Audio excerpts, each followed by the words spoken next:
매일 성경 큐티 힌트 2024년 7월 25일 예레미야 37장 11절에서 21절까지 말씀. 큐티 힌트는 성도 여러분의 큐티를 돕기 위한 것입니다. 성경 본문을 혼자 읽고 이해하며 묵상하고 적용할 수 있도록 배경과 내용을 설명하고 묵상과 적용을 위한 힌트를 제공합니다. 하지만 저의 묵상 내용을 나누거나 설교하는 것은 아닙니다. 큐티는 이 영상을 보신 후에 시작하는 지극히 개인적인 시간입니다.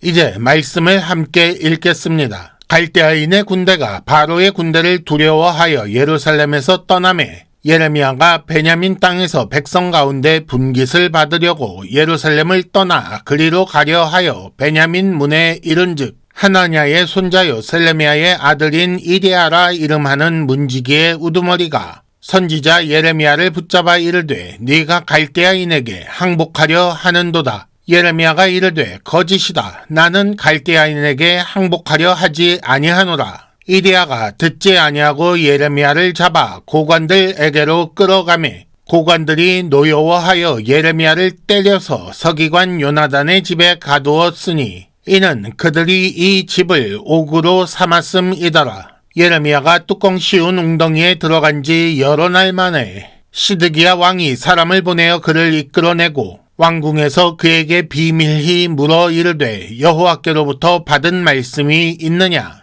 예레미야가 대답하되 있나이다. 또 이르되 왕이 바벨론의 왕의 손에 넘겨지리이다. 예레미야가 다시 시드기야 왕에게 이르되 내가 왕에게나 왕의 신하에게나 이 백성에게 무슨 죄를 범하였기에 나를 옥에 가두었나이까? 바벨론의 왕이 와서 왕과 이 땅을 치지 아니하리라고 예언한 왕의 선지자들이 이제 어디 있나이까? 내 주 왕이여, 이제 청하건대 내게 들으시며 나의 탄원을 받으사 나를 서기관 요나단의 집으로 돌려보내지 마옵소서. 내가 거기에서 죽을까 두려워하나이다. 이에 시드기야 왕이 명령하여 예레미야를 감옥들에 두고 떡 만드는 자의 거리에서 매일 떡 한 개씩 그에게 주게 하매 성중에 떡이 떨어질 때까지 이르니라. 예레미야가 감옥들에 머무니라. 아멘.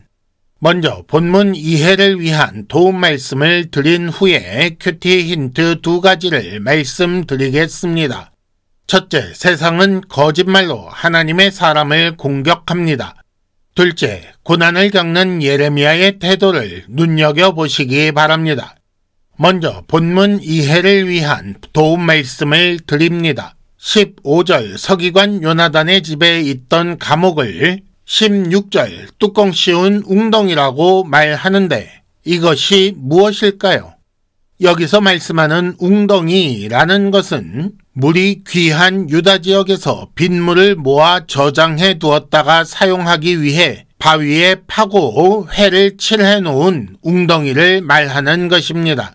역사적으로 보면 감옥으로 사용하기 위한 건물을 별도로 마련한 것은 비교적 최근 일입니다. 이때 당시에는 물이 없는 웅덩이를 감옥으로 사용했습니다. 거기에 뚜껑을 씌웠다라는 것은 빛을 차단하여 어둠 속에서 고통을 겪게 하려는 것입니다. 이와 비슷한 것이 38장 6절에 나오는 말기야의 구덩이인데 이는 비록 물은 없었지만 물기가 남아 있어서 진창이었다고 했습니다. 그런 곳에 있으면 앉지도 눕지도 못하니 얼마나 큰 고통을 겪었을지 모릅니다. 또 한 가지 생각해 볼 수 있는 것은 2장 13절에 나오는 터진 웅덩이입니다. 빗물을 모아 저장하여 사용하기 위해 웅덩이를 팠는데 그 웅덩이는 터진 웅덩이라 물을 담으려 했으나 담을 수 없는 것이라는 말입니다.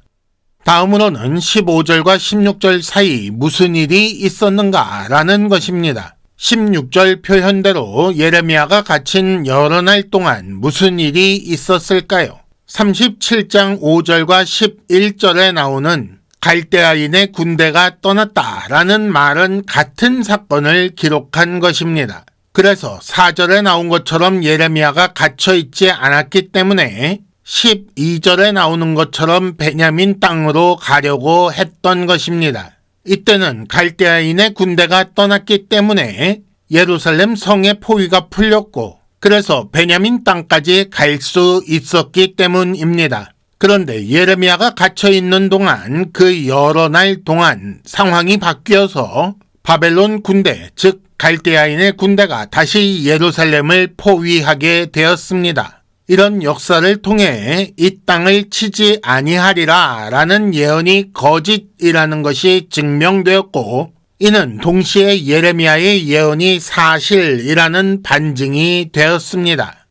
큐티 힌트 첫 번째, 세상은 거짓말로 하나님의 사람을 공격합니다. 13절에 보면 이리야라는 사람이 예레미야를 향하여 네가 갈대아인에게 항복하려 하는도다 라고 합니다. 그리고 14절에 보면 예레미야가 그 말은 거짓이다 라고 해도 이리야가 듣지 않았다고 했습니다. 13절에 보면 이리야는 하나냐의 손자요 셀레미야의 아들이요 문지기의 우두머리라고 했습니다. 28장에서 우리가 본 것처럼 하나냐는 예레미야에 맞서다가 죽은 거짓 선지자입니다. 그러므로 이리야는 예레미야에게는 반대편이요 개인적인 원한이 있다고 볼 수 있습니다. 그런 이리야가 예레미야를 고발하기를 갈대아인에게 항복하려 한다라고 했습니다. 하지만 11절에 나오는 것처럼 갈대아인의 군대는 이미 떠났기 때문에 예레미야가 항복하러 갈 수 없습니다. 그러나 이리야는 예레미야의 말을 일부러 무시하고 고관들에게로 끌고 가서 갇히게 합니다. 하지만 거짓말은 반드시 드러나고 그렇게 드러난 거짓말이 그 거짓말한 사람을 공격합니다. 그럼에도 불구하고 세상이 거짓말로 하나님의 사람을 공격하는 이유는 그들이 거짓말쟁이요 거짓의 아비인 마귀에게 속했기 때문입니다. 힌트 첫 번째, 거짓말은 훌륭한 공격무기 같지만 결국 자신을 공격하는 부메랑이 된다는 사실을 알고 계십니까? 큐티 힌트 두 번째, 고난을 겪는 예레미야의 태도를 눈여겨보시기 바랍니다. 17절에 보면 예레미야는 왕이 바벨론의 왕의 손에 넘겨지리다 라고 말합니다. 또 18절에 보면 내가 무슨 죄를 범하였기에 나를 옥에 가두었습니까? 라고 항변하지요. 당시 감옥으로 사용되던 웅덩이는 사람이 죽을 수 있는 곳입니다. 그런 곳에 갇혀있다 나온 예레미야가 그러나 하나님의 말씀을 그대로 전하고 있습니다. 그리고 오히려 자기에게 죄가 없다는 사실을 강하게 변론합니다. 예레미야는 죽을까 두려워하나이다 라고 말할 만큼 매우 나쁜 상황에 있습니다. 하지만 듣기 좋은 거짓말로 상황을 모면하려고 하지는 않습니다. 오히려 사실에 근거하여 자신의 무죄를 항변하며 탄원합니다. 이런 예레미야의 탄원은 시드기야 왕에게 잘 보여서 고난을 면하려는 것이 아닙니다. 바른 재판관, 의로우신 재판관이신 하나님께서 해결해 주실 것을 믿기 때문에 당당히 요구하는 것입니다.